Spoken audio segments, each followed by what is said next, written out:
আমি একটি কম বয়সী মেয়ে ছিলাম।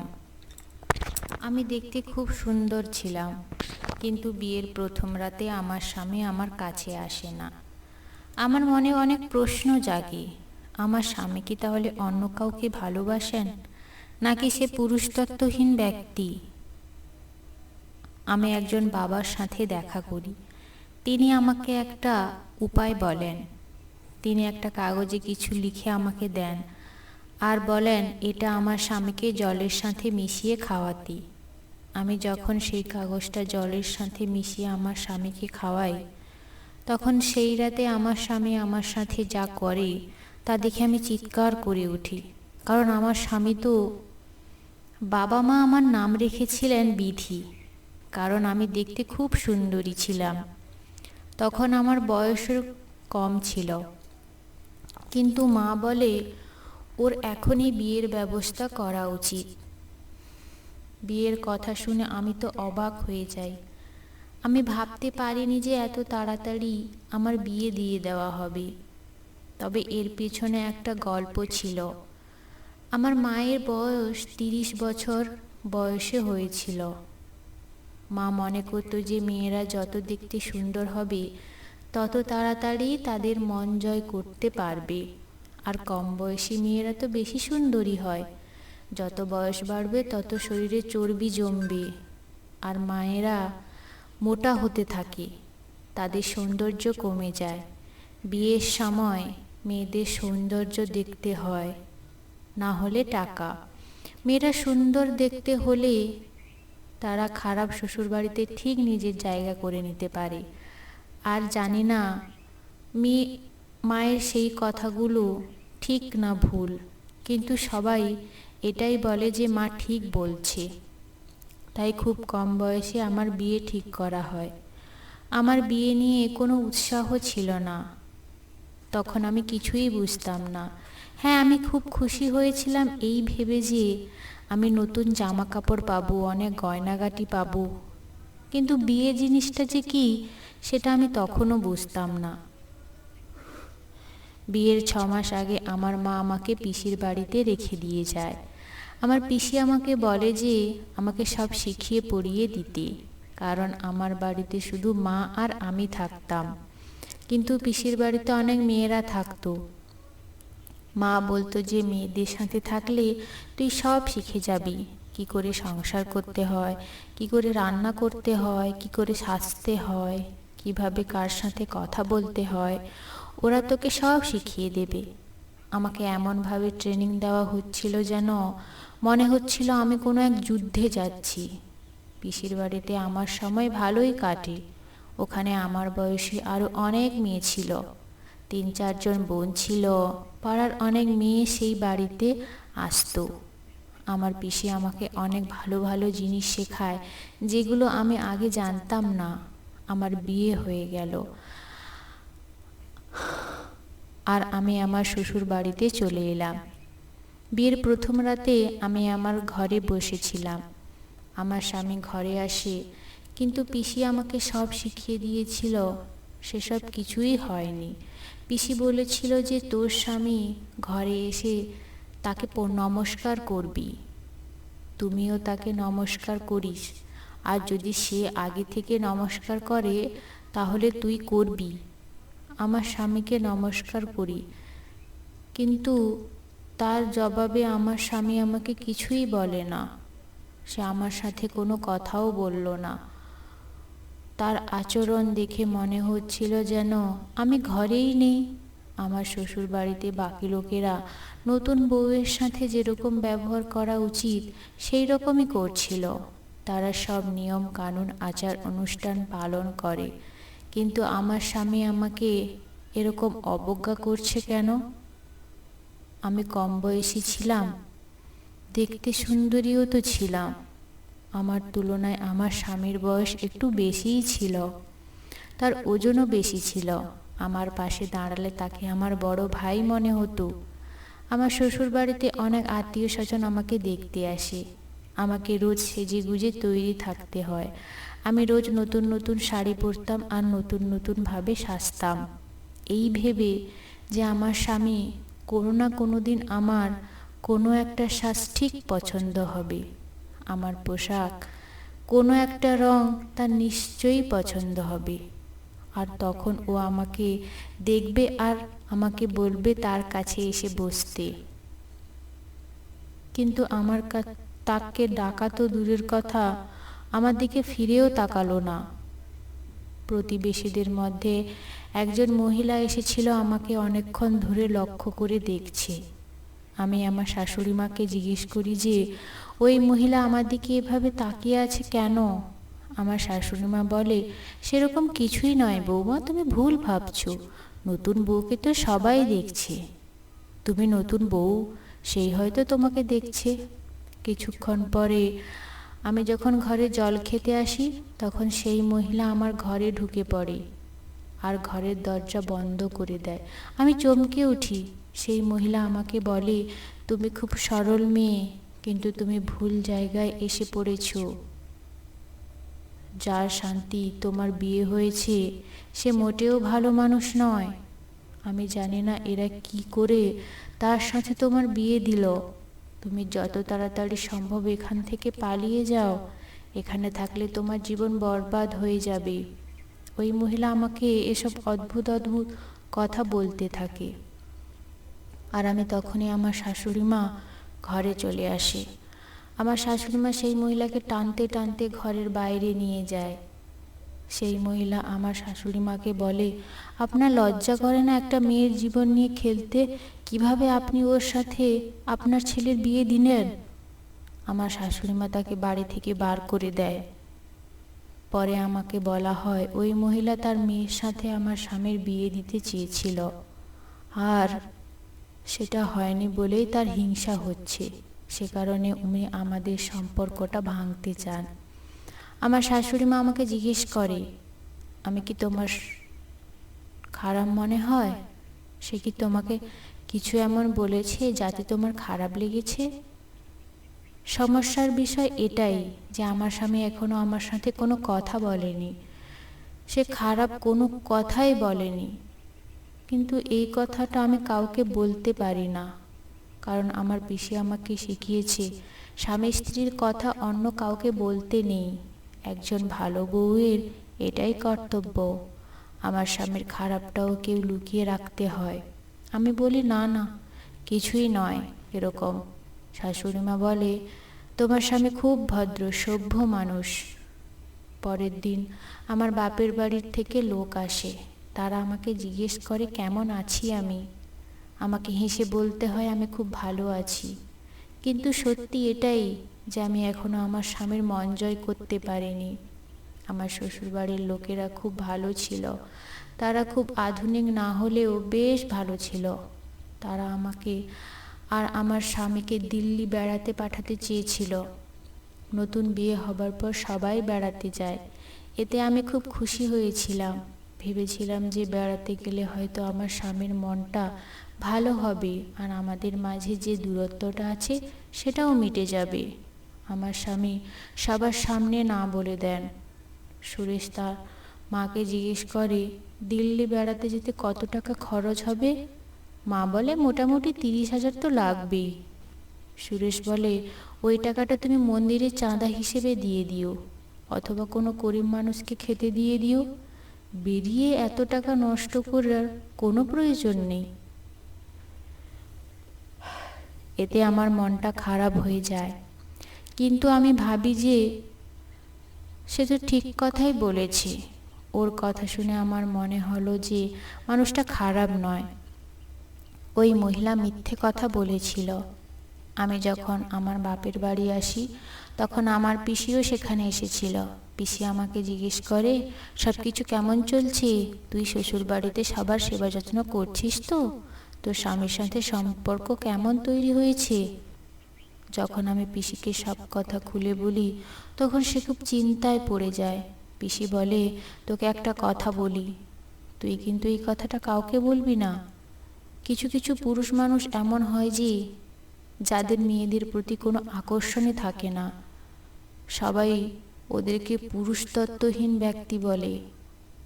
না হলে এমনটা হতেই পারে না যে বিয়ের পর প্রথম রাতে তোর মতন বউয়ের দিকে সে ফিরে তাকাবেও না? আমার মনে হয় তোর স্বামীর ওই রকম কিছু সমস্যা রয়েছে।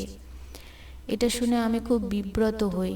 পিসি আরও বলে, এরকম পুরুষ মানুষ সমাজে ভালো চোখে দেখে না। গ্রামের লোকেরা ওদেরকে নিয়ে অনেক খারাপ কথা বলে। আমি জিজ্ঞেস করি, এর কোনো চিকিৎসা নেই? পিসি বলে, কথায় বলে এরকম সমস্যার সমাধান করা যায়। কেউ যদি তাকে ভালোভাবে বোঝায় তাহলেই সে ঠিক হতে পারে। এছাড়া সাধু বাবার কাছে ওষুধ আছে এর, তাকে ডক্টরের কাছে নিয়ে যাওয়া যেতেও পারে। ডক্টরের কাছে এর চিকিৎসা আছে। কিন্তু যতদিন না তোর স্বামীর সাথে তোর খোলা মনে মিশতে পারছিস ততদিন এ ব্যাপারে কোনো কথা বলবি না, না হলে তোদের মধ্যে ঝগড়া হয়ে যেতে পারে। আমি এই বিষয়টা নিয়ে খুব চিন্তায় পড়ে গেছিলাম। আমি আমার বাড়ি ফিরে আসি। আমি আমার ঘরের আলমারিটা পরিষ্কার করতে শুরু করি। যেখান থেকে একটা পুরনো ব্যাগ খুঁজে পাই। সেই ব্যাগটা ভীষণ ভারী ছিল। নতুন বউয়ের ঘরে কোনো পুরনো জিনিসপত্র রাখা উচিত নয়। মনে হয় কেউ এটা নিতে ভুলে গেছে। ওই ব্যাগটার গায়ে আমার স্বামীর সুরেশের নাম লেখা ছিল। তার মানে এটা আমার স্বামীর, তাহলে তো এটা আমারও। সবাই বলে স্বামীর সব জিনিসের উপর স্ত্রীর অধিকার থাকে। তাহলে আমি এটা খুলে দেখতেই পারি। আমি দরজা বন্ধ করে ব্যাগটা খুলে দেখি। ভেতরে আমি যা সব দেখি আমি কিছু বুঝতে পারছিলাম না। ভেতরে আমি একটা দড়ি দেখতে পাই, আর একটা লাঠির মতো জিনিস যেটা যারা ঘোড়া বা গরু চালায় তাদের হাতে দেখা যায়, আর কিছু ফাঁস যেগুলো জানোয়ারকে ধরার জন্য ব্যবহার করা হয়। আমি ওইগুলো দেখছিলাম, তখনই হঠাৎ আমার ঘরের ভেতরে চলে আসে স্বামী। আমি নর্মালভাবে তাকে জিজ্ঞেস করি, এগুলো কি? তারপরে ও যা করে তা আমি ভাবতেও পারিনি।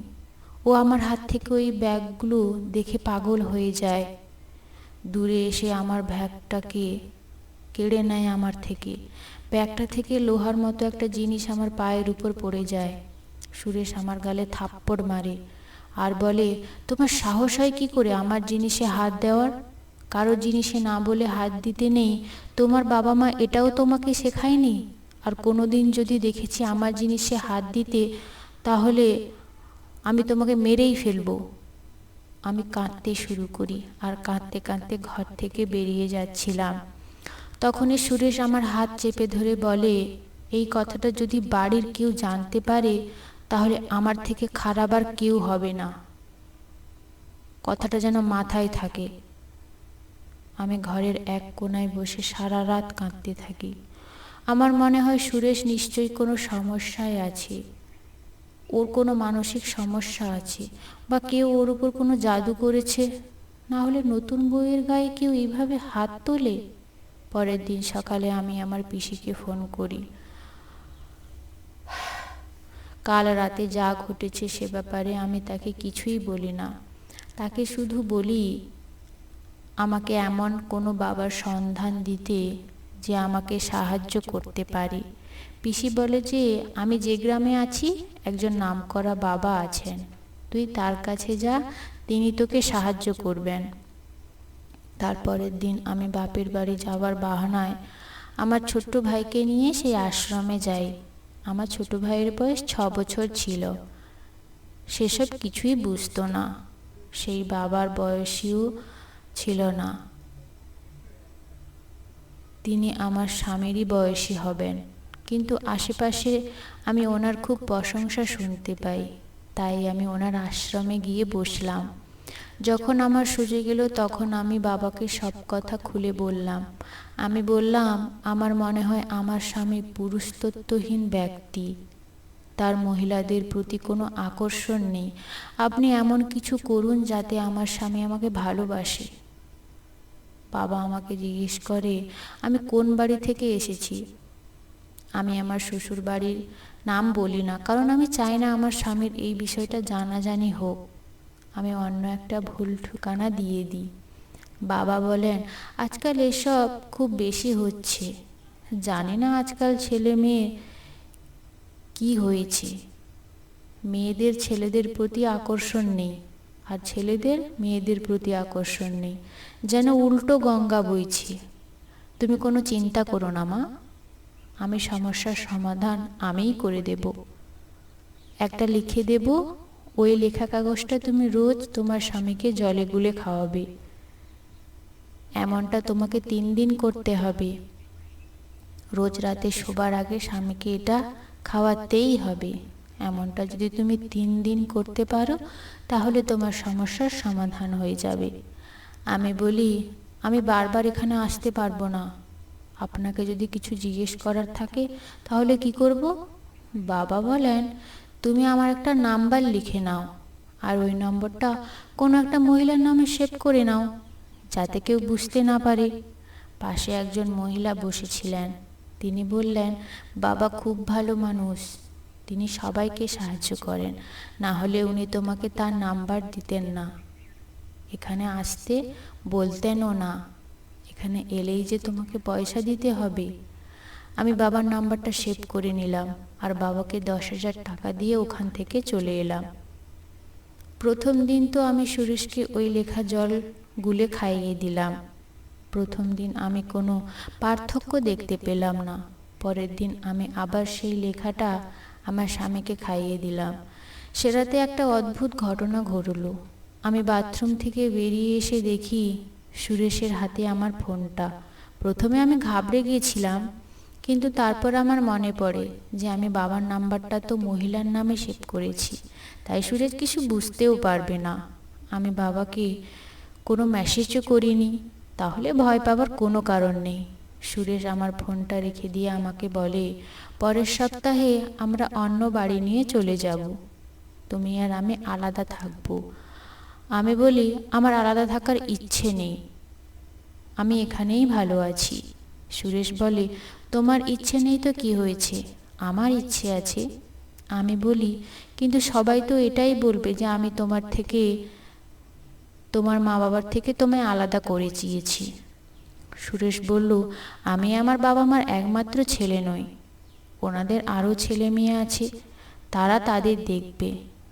আমি এমনিতেও এখানে আমাদের সম্পর্কটা ঠিকঠাক তৈরি হচ্ছে না, আমরা আলাদা থাকলে আমাদের সম্পর্কটা আরও মজবুত হবে। আমি বলি, তুমি কি তোমার বাড়ির লোকেদের কারণে চিন্তায় থাকো, আর তাই আমাকে সময় দিতে পারো না?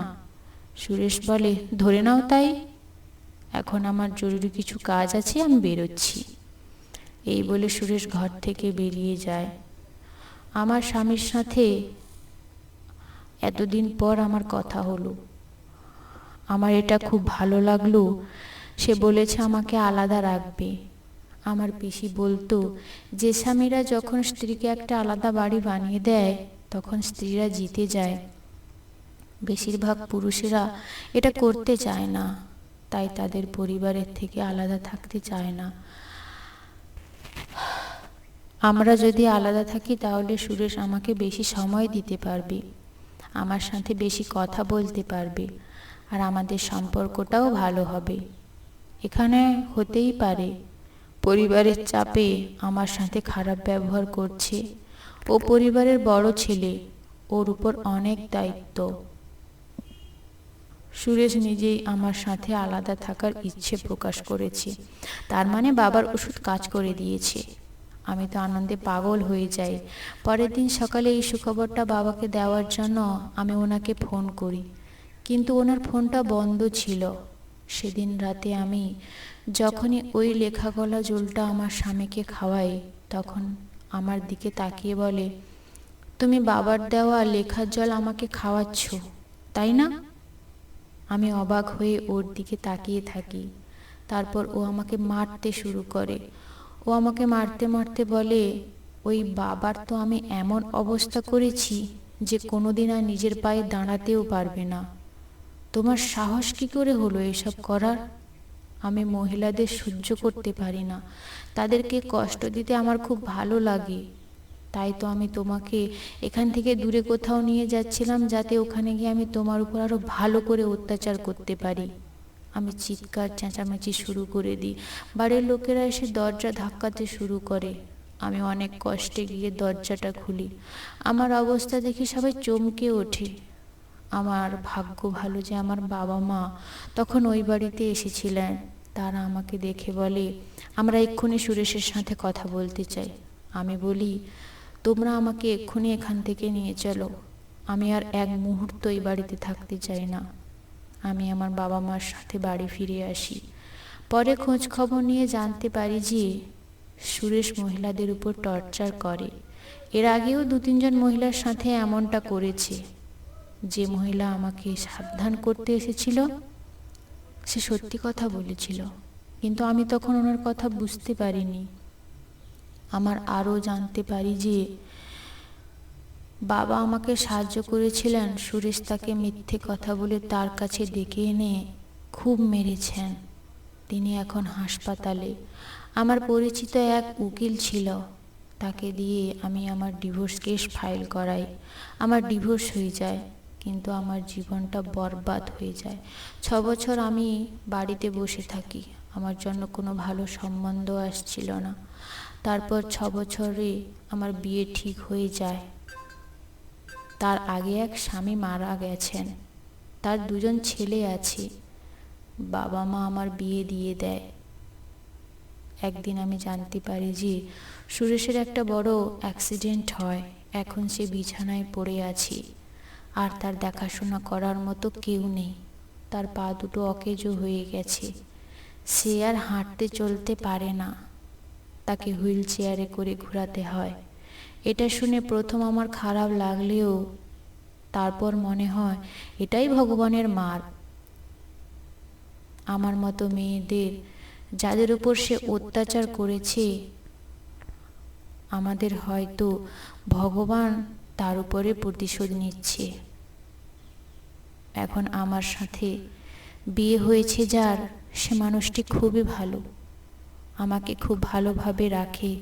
তার 2জন ছেলে যারা আমাকে মা বলে ডাকে, মা ডাক শুনে আমার খুব ভালো লাগে। আপনাদের বলছি, আপনারা মেয়েদের বিয়ে দেওয়ার আগে খুব ভালো করে খোঁজ খবর নেবেন, কারণ এটা আপনার মেয়ের সারা জীবনের প্রশ্ন। সে যদি কোনো খারাপ ছেলের হাতে পড়ে যায় তাহলে তার পুরো জীবনটাই শেষ হয়ে যাবে। মেয়েদের বিয়ে দেওয়ার আগে এটা দেখবেন যে ছেলে কত টাকা আছে, এটা দেখবেন যে মানুষটা কত ভালো। আজও আমি মাঝে মধ্যে রাতে ঘুমানোর আগে ভয়ে আঁতকে উঠি। শুধু ভাবি যে সুরেশ আমার জন্য পুরো প্ল্যান সাজিয়ে রেখেছিল। ও যদি আমাকে একবার অন্য বাড়ি নিয়ে চলে যেত, তখন আমাকে সাহায্য করার মতো কেউ থাকতো না। ভগবানের অসীম কৃপা যে আমি বেঁচে গেছি। মানুষ হয়ে আর একটা মানুষের প্রতি এমন কঠোর নির্মম ভাবনা কিভাবে ভাবতে পারে? সত্যি ভাবনার বাইরে। বন্ধুরা, গল্পটি এই পর্যন্ত। গল্পটি কেমন লাগলো অবশ্যই কমেন্ট করে জানাবেন। আর যদি ভালো লেগে থাকে তাহলে একটি লাইক করে চ্যানেলটি অতি অবশ্যই সাবস্ক্রাইব করে দেবেন, যাতে করে আমার নিত্য নতুন ভিডিওগুলো আপনার কাছে প্রথম পৌঁছে দিতে পারি। সবাই ভালো থাকবেন, সুস্থ থাকবেন। দেখা হবে পরের ভিডিওতে। ধন্যবাদ বন্ধুরা।